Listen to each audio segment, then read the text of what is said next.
अगर मेरी तरह आपको भी मिस्टीरियस कहानियां पसंद है तो सच्चाई पे आधारित ये कहानी आपको बेशक बहुत अच्छी लगेगी। बात है कई साल पुरानी बंगाल की, जहां पे हुआ था एक रहस्यमय मौत और साथ में ही पुनर्जन्म। बात है 1884 की, जब बंगाल में हुआ करता था जमींदारों का राज और तीन सबसे बड़े जमींदार परिवारों में से एक था भावाल। वहां पे भावाल एस्टेट फैला हुआ था पूरे बंगाल में। अभी के टाइम पे जो हिस्सा है बांग्लादेश का, उसी भावाल घराने के तीन कुमार थे। तीन कुमारों में से ये कहानी के हीरो है हमारे मध्यम कुमार, मतलब मझले राजकुमार, जिनका नाम था रमेंद्र नारायण राय, जिनको हम बहरूपी राजा के नाम से भी आगे जाके जानेंगे, नागा सन्यासी के नाम से भी जानेंगे। खैर, धीरे धीरे जैसे ही कहानी के और पात्र जुड़ेंगे वैसे ही हम उनके नाम भी चेंज करेंगे। जमींदार रमेंद्र नारायण राय जो कहानी के मुख्य पात्र है, वो काफी अय्याश थे। जैसे तब के जमाने में हर एक जमींदारी घरानों में होता था। शराब, तवायफ, शिकार, यही उनकी दुनिया थी। यही सब चीजों के चलते 1905 में उनको सिफिलिस की बीमारी हो जाती है और तब के टाइम पे कुछ खास ट्रीटमेंट इस बीमारी का था नहीं। 1909 आते आते बीमारी बहुत ज्यादा फैल जाती है। उनके फैमिली डॉक्टर के सलाह के मुताबिक उनकी पत्नी विभावती देवी, पत्नी के भाई और वो खुद दार्जिलिंग जाते हैं बेटर ट्रीटमेंट के लिए। कुछ दिनों में ही अचानक से दार्जिलिंग में रमेंद्र नारायण राय की मौत हो जाती है। उसके बाद क्रियाक्रम करके विभावती देवी अपने भाई सत्येंद्र नाथ के साथ उनके गांव रहने चली जाती हैं।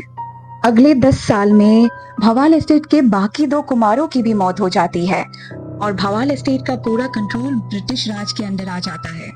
फिर आता है 1920। 1920 में ढाका में अचानक से एक नागा सन्यासी देखे जाते हैं।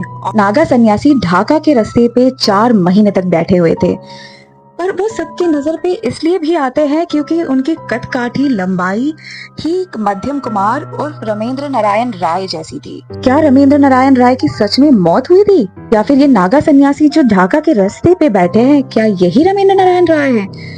बात एक जगह से दूसरी जगह होते होते रमेंद्र नारायण राय के रिलेटिव्स तक पहुंच गई।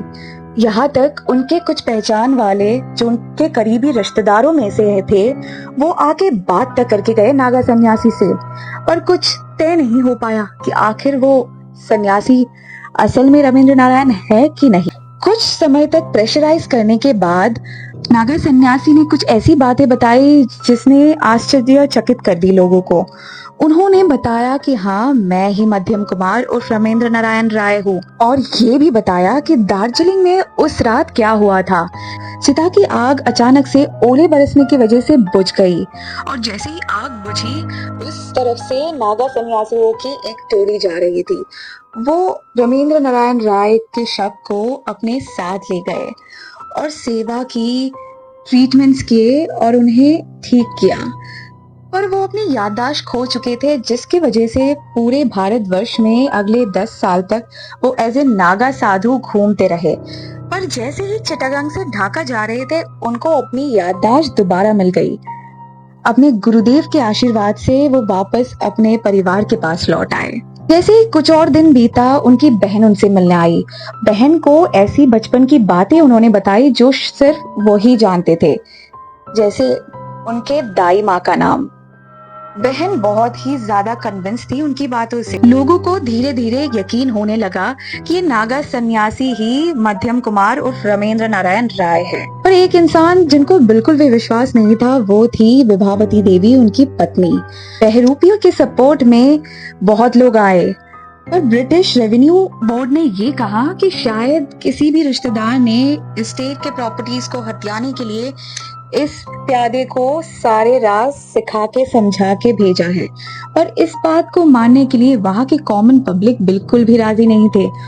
उनको तो अपने जमींदार कुमार वापस मिल गए थे और सब काफी खुश थे। देखते ही देखते 1924 में बहरूपिया राजा जा पहुंचा कैलकटा लैंडलॉर्ड एसोसिएशन में भी वो भर्ती हो गया और वहां की सोसाइटी में बड़े बड़े जमींदारों के साथ वो उठने बैठने लगा। ये केस जब ब्रिटिश कोर्ट में पहुंचा तो एक साइड में थे बहरूपीय रमेंद्र नारायण राय और दूसरी तरफ उनकी पत्नी विभावती देवी जो उनके अगेंस्ट लड़ रही थी। दोनों पक्षों से काफी प्रूफ्स और काफी सबूत और गवाहों को पेश किया गया।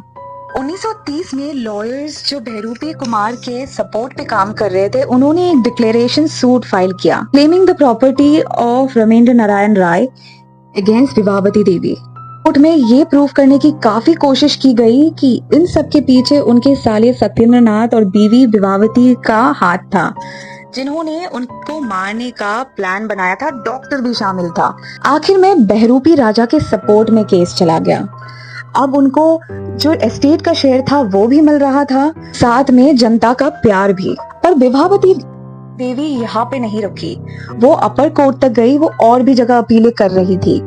लास्टली 1946 के अराउंड बहरूपी राजा का हार्ट अटैक से मौत हो जाता है।